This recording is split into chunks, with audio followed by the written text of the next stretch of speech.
Siya si Aling Nendan mula sa Mindanao. Mag-isang namumuhay sa maliit na kubo o barong-barong na ito.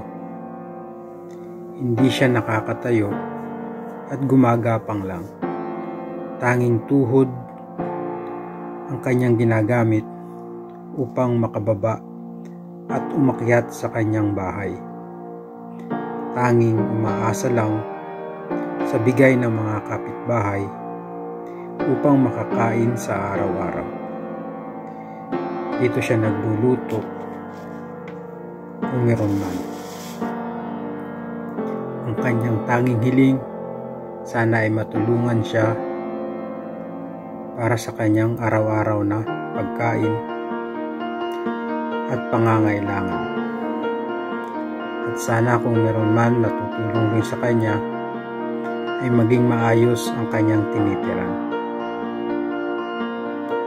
Kaya sa may mga mabubuting puso, sana ay matugunan ang kanyang kahilingan.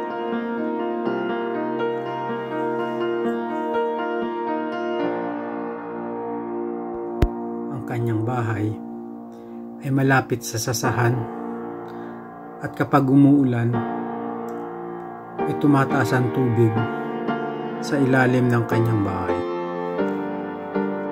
Wala rin siyang sariling lupa, kaya dito nakalagay ang kanyang munting tahanan.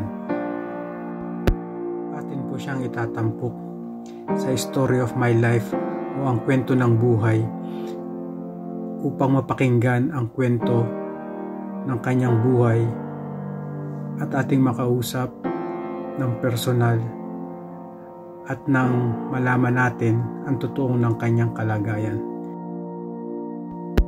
at kahilingan kung ano ba talaga ang kanyang mga kailangan.